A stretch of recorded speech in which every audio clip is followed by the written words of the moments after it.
welcome to another edition of SEN Unplugged. My name is Mark Small, solicitor, and today what we're going to talk about is how you go about completing the forms if you want to appeal to the SEN Tribunal. So you'll have to bear with me with this particular edition because I'm going to actually do the demo on screen so you can see how you fill in the forms and what kind of content you need to produce. Okay, so let's see how we get on here. So what we're going to first do is, if you go into your search engine, and in the very top, you'll see there's reference there to the SENDIST. So SENDIST. If you type that into Google, that will bring you up to a homepage, which you'll see the very first thing that comes up is called the First Tier Tribunal, Special Educational Needs and Disability. Now, that's where you can lodge your appeal if you're unhappy with the local authority's decision. And the tribunal can hear appeals against a range of things, including challenging refusals to carry out EH needs assessments or reassessments of special needs, challenging the contents of the Education, Health and Care Plan, either when it's first issued or at annual review, challenging the cessation of the EHC plan. Those are some of the key things that tribunals will look at. And you'll get the information from the tribunal when you receive your decision from the local authority, either following an annual review or following the issuing of the actual Education, Health and Care Plan itself, or if they've refused to carry out an assessment, you'll get a particular letter from them at that point. So those are the kind of circumstances where you can then be brought into this process. Now, we're going to do separate videos on mediation, so we don't need to worry about mediation here. The only procedural step you have to take before you lodge your appeal is you have to speak to a mediation advisor and obtain something called a mediation certificate. As I said, you don't need to worry about that just yet. This is really just to show you what forms you need to download and how you need to go about completing them. So let's go on to the First Tier website. Now, what we have here is, this is essentially the portal whereby you can access information about the tribunal. So it gives an overview of what the tribunal can consider. So it's important to bear in mind the tribunal's not there to deal with, if you like, complaints against local authorities. It's there to deal with challenges against their decisions in respect of all of these things here. And they're the things that I've just outlined. It tells you who they are, and it produces here under the tribunal information the various information that you're going to need. So this is quite useful, how to appeal a special needs and disability tribunal. And that's a DVD that you can also access from the SEN for You website. And what that is essentially is just providing, here's the actual page itself. This is essentially, it's quite old, but it's quite useful. This is kind of a bird's eye view of what a tribunal looks like from the perspective of the judges, lawyers, parents who've accessed it. So if you're going to tribunal, it is well worth having a watch of that video. If you're not happy with the tribunal, there's a complaints procedure that you can access, and that's all fairly self-explanatory. There's also something called procedural rules. Now, the tribunal, although it's a fairly informal process, it's still governed by something called the Health, Education and Social Care Chamber Rules. Now, they can be downloaded by clicking on this link here. And just to show you what they look like. So this essentially governs the procedure of the tribunal.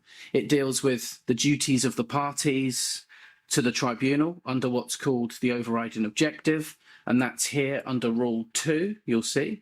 It also has something quite important here under Rule 5, which is the case management powers of the tribunal. So that's where the tribunal can make directions in respect of how evidence is to be given, perhaps if evidence is to be excluded, if a party is to be excluded for breaching directions. And it's also where you go if you want to ask the tribunal for something. So Rule 5 gives the power a general duty to regulate its procedure and deal with requests that are not necessarily covered by the specific rules. And you have then general rules that set out how essentially a tribunal is going to be conducted. So directions. So just to understand what a direction is, when you register an appeal, the tribunal issues what's called standard directions. And those standard directions tell you when you can expect to receive a response to the appeal from the local authority, and when both parties have to file their evidence, and things like attendance forms, and if necessary, the changes that are being sought to the actual education, health and care plan through what's called the working document process.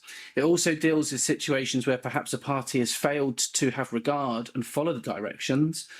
That's Rule 7, and there's powers for the tribunal to strike out parties from the proceedings under Rule 8.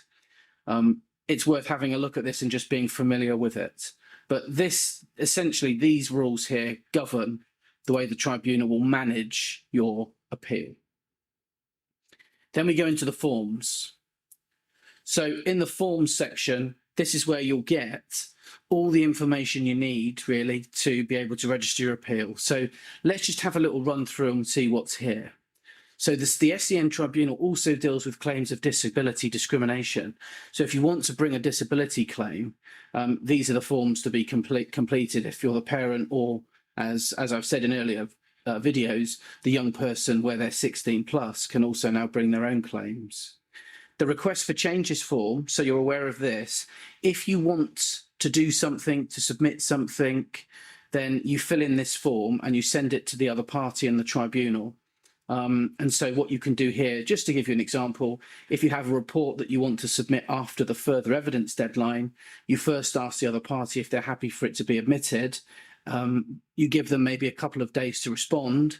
Whether they respond positively or negatively to your request, you then submit a request for changes form to the tribunal, say that you want to submit the document as late evidence, enclose the other party's response, and the tribunal will make a decision, and you use that form. And just to show you what it looks like, here's a request for changes form.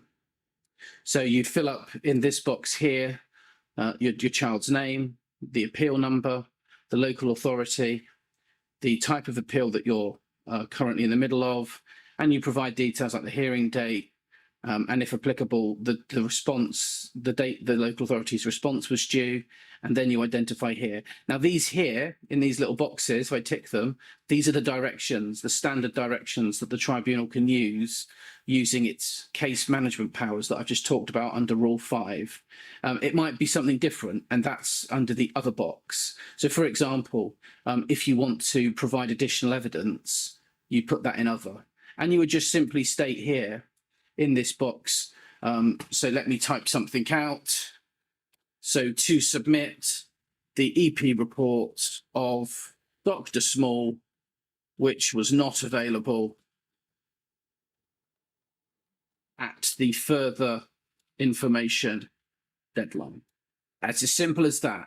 And then you set out here your reasons.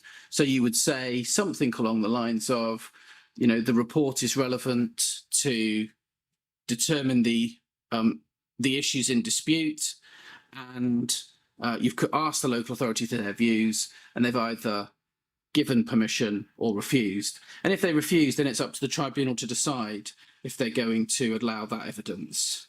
So that's just a request for changes form. If you reach agreement with the local authority and don't need to then continue the appeal, then you have what's called Form Send 8, and that allows you to withdraw the appeal or the claim if it's a disability discrimination claim. And again, fairly self-explanatory. Download it, send it to the tribunal, and then your claim would be withdrawn. Attendance form. So when your appeal is registered, you'll get a deadline for filing the attendance form. Now, the attendance details can change throughout the proceedings. The important thing is just to comply with the initial deadlines to file these forms. And if you want to change your witnesses at a later date, that's when you would submit a request for changes form. So the attendance form, again, you can download it. Very straightforward, very simple to complete. You just put your child's name at the top. You'd put the appeal claim number, if the claim number refers to DDA cases, your name. If there's a second parent involved, their name. You'd identify if the child is attending the hearing. You would also, if you've appointed a representative, you'd put their details in here, and then you can put your witnesses' details in the next 3 boxes here.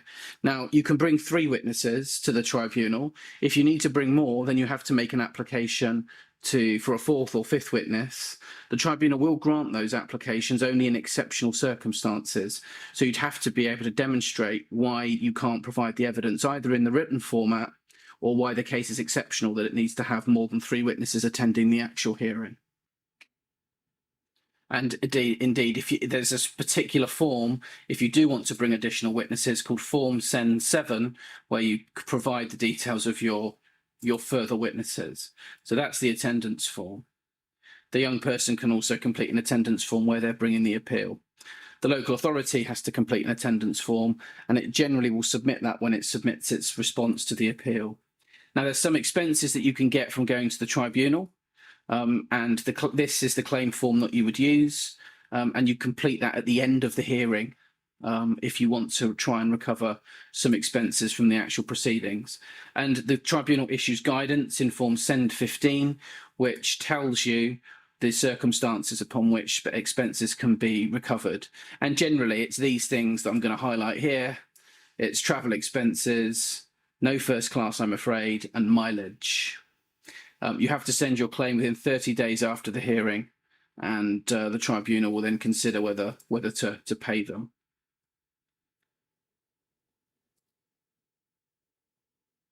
Witnesses can also seek expenses for their travel as well. If you've lost your travel receipts, then you can still make an application, but you'd have to provide an explanation as to why that information is missing, and the tribunal will then take a view as to whether they accept that. The application for review form is not something that you need to worry about at this stage. This is where you want to challenge the final decision of the tribunal. So you can ask for them to review it, you can ask them to set it aside. The mediation certificate, which I talked about earlier, you need a mediation certificate. They look like this. It's a standard form that's been utilised. You need your mediation certificate to be able to register your appeal to the tribunal. Now, you get this certificate from the mediation provider that's been commissioned by your local authority. They're wholly independent of the local authority. And for all appeals, other than where you appeal only against Section I, the named setting, you need to have a mediation certificate before the tribunal will accept your appeal. Key documents here for parents: if you want a witness to come to a hearing and they've refused, then you can ask for a witness summons, and those are part of the tribunal's case management powers. Now, in order to ask for a witness summons, what you have to do is first write to the proposed witness, tell them why you want them to attend the hearing, give them the date, and ask them to provide a response to you in writing, perhaps within 7 days. If they respond or don't respond, you would then submit your request to the tribunal. So sometimes it's important to witness summons perhaps people who can give material evidence about your child, but they may be frightened by adverse consequences from the local authority. And then we get to the 2 major forms that you're going to have to complete if you're going to be going to a tribunal. So there are 2 forms that the tribunal uses, and it's important to fill in the right one. So you've got Form SEND35. Now, that is the general appeal form. So you use this form for all appeals other than refusals to secure EH needs assessments. And that's called Form SEND35. Now let's have a look at SEND35. So this form sets out essentially details about the appeal that you're going to be lodging, and the tribunal provides some guidance as to what they're looking for. So let's actually have a go now at completing this form. So here we go. So in the first instance, who is the child about? So it's going to be either a child or a young person. So let's in this instance say that it's the child. The only difference is if it was a young person, then the young person can obviously bring the appeal in their own right, and subject to their mental capacity, they don't need their parents' permission to bring the appeal, and the parents don't actually even need to be involved. So let's put in the surname. We put our first name in there as well. Let's scroll that down. So you put your details in. I'm a male. And then we put in our date of birth. And then you identify here in section 2 what you're actually appealing against. So there's lots of different boxes. So the first one, the local authority secured an assessment but refused to make an EHC plan. The local authority has issued an EHC plan following an EH needs assessment. The local authority has refused to secure a reassessment of needs. The local authority has carried out an annual review. The local authority has refused to amend the EHC plan after a reassessment. The local authority has decided to cease. So you always fill in one of these 6 boxes here. And then at that point, you have a choice of these 3 boxes or this singular box. So let's see how that might play out in practice. So what we'll do is the local authority has carried out an annual review. And in considering the education, health and care plan, I'm unhappy with section B, section F, and section I. And I disagree with section I because I don't agree with the school or college that's been named in the plan. Now, if the local authority at this point hasn't named a setting, you tick the last box. The local authority has not named a college or a school. And in those, you can still appeal on that basis. And the tribunal would ask you to just either name your proposed school or to describe the type of school that you think would be suitable.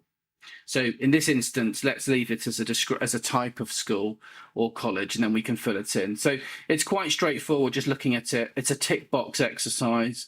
That's quite standard for people to be able to do that. The key thing here is just identifying the type of appeal that you've got. But that should be self-explanatory when you look at the letter that you've got from the local authority. Moving on. So if you're appealing against section I, this is where you would insert the details of the school that you're proposing. So in this box here, you'd identify the name of your school and you put its address here. What the tribunal then also asks for you to do is to confirm in this box that you've contacted the school and you've asked for a place. And the tribunal will generally want you to submit what's called a provision of place form to be able to demonstrate that a place is actually available for the child or the young person in the setting. Because other than in exceptional cases, and we don't need to go into that today, the tribunal can be limited as to what it can name in section I unless the setting has offered a place. Now, what we're going to look at here is, so in this instance, the local authority has not named a particular setting, they've simply named a type. And let's, for the sake of argument, just say they've named a special school. So that's a maintained special school is the described type. What we would say is, we don't agree with it, we want a special school for children with autism. And that's because that's the designation of the school that you want.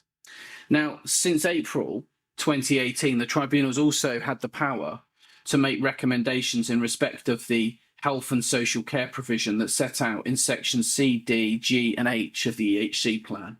So what that means is, as part of the pilot, the tribunal can evaluate the issues that you raise with them. So if you do disagree with the health and social care provision and description of need, you simply tick these 2 boxes. Now, we don't need to complicate matters today. This is just to show you that that's where you would put it. And the reasons for appeal, section 3. So this does not need to be an act of great draftsmanship. The tribunal is an accessible forum. They're not expecting people to be great lawyers. What they're expecting to know from parents and carers, if you like, are the key ingredients of the claim or the appeal that you're bringing. So in this instance, I've said that we're appealing against sections B, so that's the description of the child's difficulties. We're appealing against section F, that's the special educational needs provision. And we're appealing against the description of the school named in section I.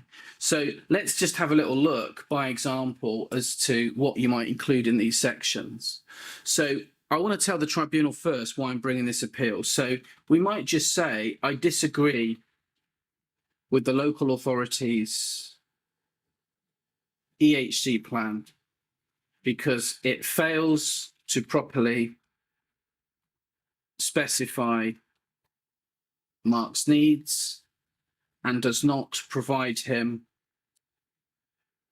with the correct level of support to be able to make progress and to have his needs met. I also consider that Mark requires a special school for children with autism. Now, that is the context. So, as I said a moment ago, you don't have to provide a great level of drafting here. You just want to be able to demonstrate this is why you're in this situation. And the tribunal at this point will then ask you to give the information in respect of each area that's in dispute.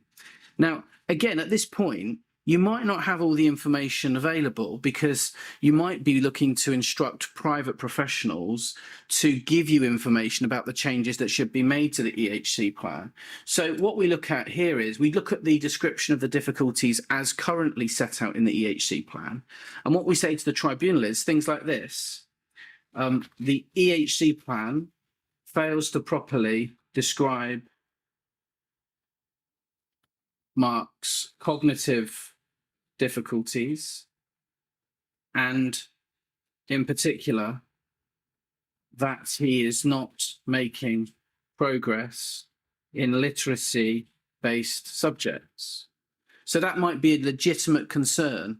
So this is what this is saying is, if we can spell cognitive correctly, what this is saying is that Mark's got good cognitive ability, but he's not making progress, and that needs to be set out in section B under the cognition and learning section. We might also want to say Mark has a developmental language disorder, and this is not specified in section B, despite advice of the speech and language therapist. So you get the gist of what you need to do here. So if in doubt, a good way for parents to set out the concerns here is to look at section B of the plan and to tick what you agree with and what you disagree with, and to identify what's missing. Now, you know your child better than anyone else, so you should be able to do that and dot them out as bullet points. Because what you can also do, you're not confined to the boxes. If you want to say more, then what you just simply do is go into Microsoft Word, which we'll do in a moment, and you just say, please see attached grounds. Okay, what you would then do is you go into Microsoft Word or a Word document, and then you would put grounds of appeal, continued, section B. I believe it should include, and then list it. And you would submit that with the appeal form. So you don't have to, make it, as I said, a great work of draftsmanship. The tribunal just has to really understand why you're looking to appeal. And perhaps if you are in doubt about what needs to go into the EHC appeal, then you can seek legal advice. But the purpose of these forms is not to make the process too difficult, too cumbersome for parents. It's actually to make it easier. So they're not expecting you to quote chapter and verse of either the law or the code of practice. So we come to the next bit in the form, which is the description of the special educational needs provision. So here we might say the EHC plan is not specific or quantified. So all EHC plans have to specify clearly the level of support that the child's going to get, and to specify therapies, the frequency of them, and so forth. So we're going to highlight to the tribunal, we've read our EHC plan and we're not happy with it. So we're going to give the tribunal a flavour of the issues that we want them to look at. So in this instance, the EHC plan is not quantified in terms of the teaching assistant support Mark requires. He has been allocated no designated support,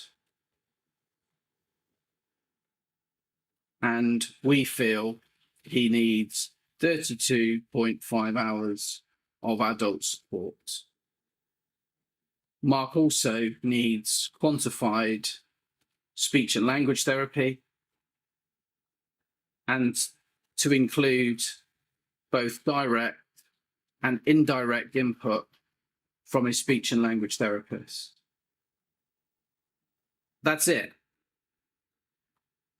Again, this may be just something that you might in conversation have with the school or professionals or the local authority. As I said, the tribunal's not after a great drafting exercise. What they're looking for you to do is be able to tell them, look, this is the dispute. So when they pick up the appeal papers, they can say, right, the two issues in this case that are up for dispute are the level of support that Mark's been allocated and the level of speech and language therapy. Now, one of the things that I would say at this point is, this is where you need to then think about the evidence that you've got, because you can then say to the tribunal here, in the box that follows, so the expert evidence provided by Mark's annual review, because that's how this appeal arises, it's following the annual review, shows that he requires full-time support, 32.5 hours, and a quantified package of SALT. That's an abbreviation for speech and language therapy support. And then you can say, see reports of bum bum bum. Absolutely, that's it. So there's no mystery here. So the local authority hasn't named a school, so we leave that one blank on this particular occasion, and that's the next box. And I prefer my choice of school or type. We say, so Mark has a diagnosis of autism and requires a setting that can provide ASD-specific provision, including the application of, let's say, autism strategies like CERTs and intensive interaction.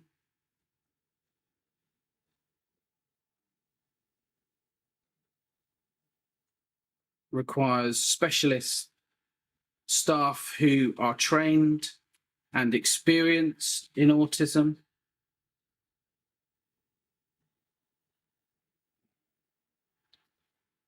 And will have AET, ASD training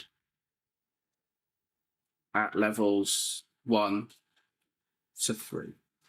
So this is essentially the core information that will then enable the tribunal to work out, right, okay, these are the things that we're going to have to ask questions of witnesses once all the evidence has been produced.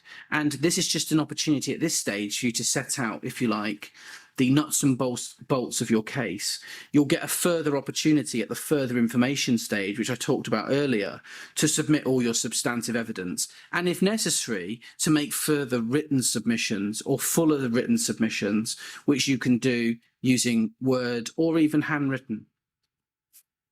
Section 4 of the form, that's where you put in information about the changes that you're asking the tribunal to consider in respect of the health and social care needs and provision. And you would just identify that's not an issue obviously in this example, but you'd identify here, perhaps the local authority's not considered a health report in time.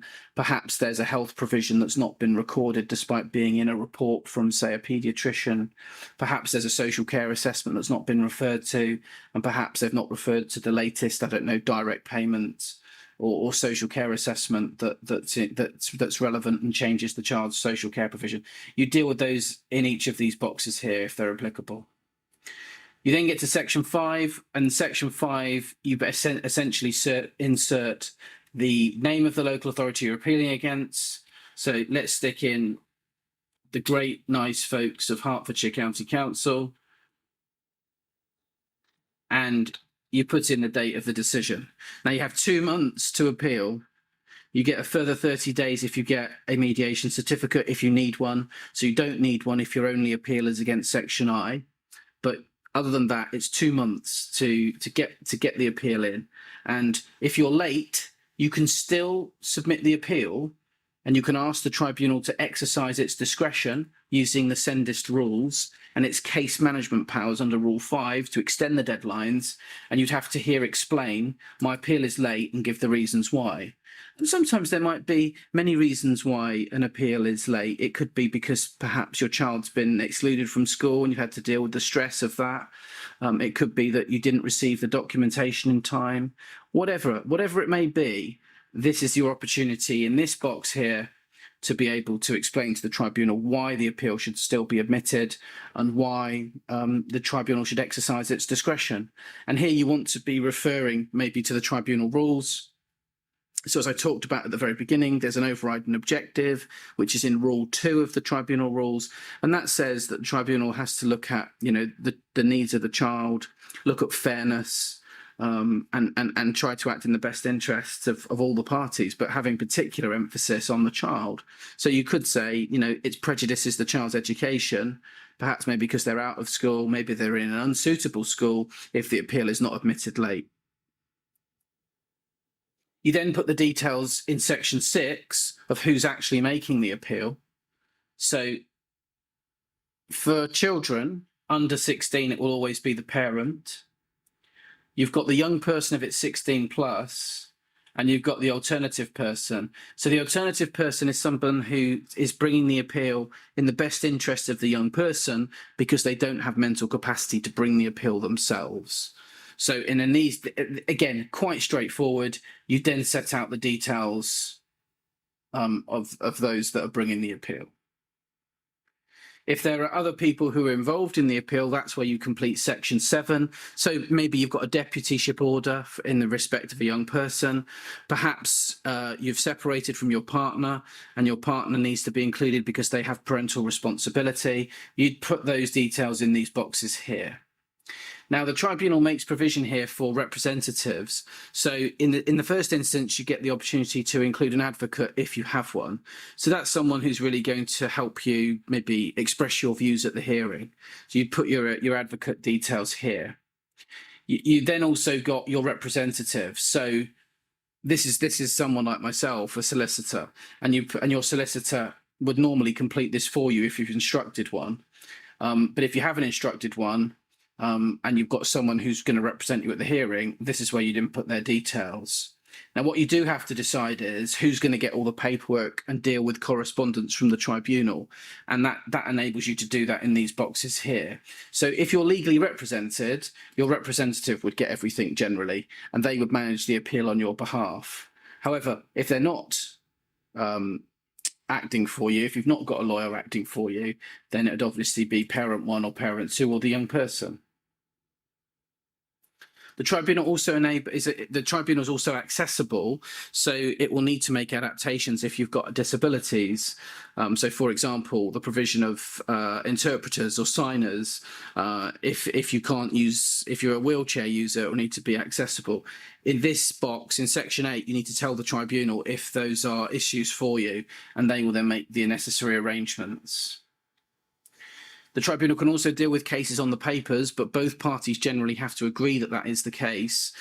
In most cases, you wouldn't want the tribunal to deal with cases on the paper because of the nature of the issues that are going to be raised, particularly where you're appealing against the contents of the EHC plan. Those can often be quite complex appeals where the tribunal would benefit from hearing oral evidence from both parties. And you can ask the tribunal if they do have an earlier hearing date available, you can ask them for that. At the moment, you're looking at tribunals being heard within a 20-week window from being registered. That's slightly above what their general timescales are, which are 12 weeks, and that's because of the sheer volume of appeals currently being managed by the tribunal service. If you've got another tribunal claim, sometimes they try to consolidate them to save you time and resources. You can then join that claim in this box here. When you submit the form, They give you a checklist of the things that you have to send with it. So you have to send a copy of the letter that you receive from the local authority, which gives you your right of appeal. You have to have the mediation certificate, if that is applicable. You have to have your reasons for making the appeal. So that's section 2 of the form and any other attachments in Word that you've got and filled in. You need to send a copy of the EHC plan and the appendices if you've got them. And then you need to sign the appeal form in the relevant box here. What you then do is you can either send the form to the tribunal via the post, and that's their postal details here, or you can send it via email. We would send it via email, and it goes to that address there, send@hmcts.gsi.gov.uk, and you can send that in a simple email. You then, the other thing the tribunal has in the form is that you can put here the documents that you submit with it. So in this schedule here. So if you've got the appendices to the EHC plan or the annual review documents, or you've got specific expert reports that you want to have admitted at this point, this is where you list the information here. And essentially then you send it off to the tribunal. The tribunal's registration team will acknowledge it if it's via an email, via a standard email, and then you can probably wait up to 10 days to have the appeal itself registered. And that is how you register an appeal. Now, going back to the main screen, we've now looked at a general appeal form. You've then got Send Form 35A, and that is where you're lodging an appeal against the refusal to carry out an EHC needs assessment. So if we look at this particular form, it's the same type of form.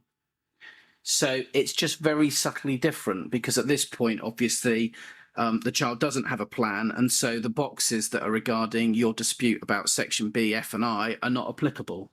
So the tribunal is going to look at very specific information in respect of this form.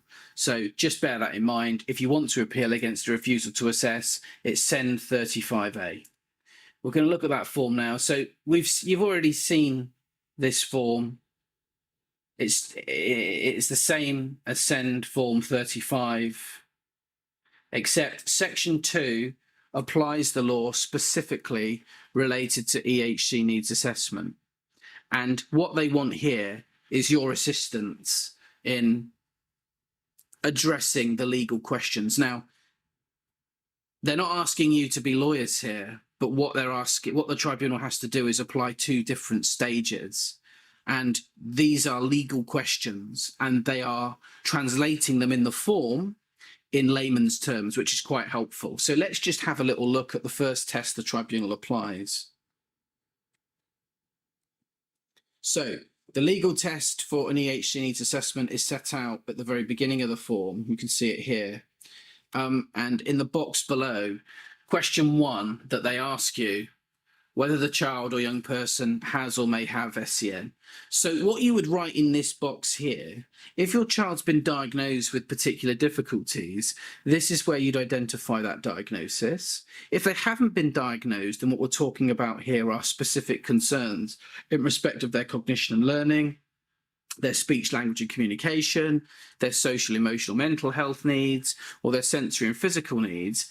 This is where you would identify them. So the first box, this one, is the difficulties that you know your child has. The next one is essentially what further difficulties do you think they have that may require the assessment? Because that ultimately is what the tribunal is going to be a look at. Are there things that we need to clarify? And the clarification would come from the EHC needs assessment. So you didn't put those boxes as appropriate to your particular child's circumstances. The second question that you'd have to look at is, why do you think the child requires an EHC plan? So in this particular instance, what it's probably worth thinking about is, well, you can say, what it's worth thinking about in this particular case are the resources that have been currently deployed by the educational setting and what additional resources you think are required over and above those resources. So for example, and I'm going to give an example of what this all might look like. So let's first of all go back to the question 1. So Mark has a diagnosis of autism. He is working 2 years below his chronological age of, let's say, 10 in literacy and numeracy. Mark struggles to make friends and finds the classroom environment challenging because it is too noisy. Okay. Mark has not made progress despite his school, and perhaps you'd name the school here, taking steps to meet his needs. Mark's difficulties have been identified in the expert reports of. Then you would list the reports that you're going to refer to. Now, the next box, Mark has sensory needs, and I consider he requires assessment from an occupational therapist.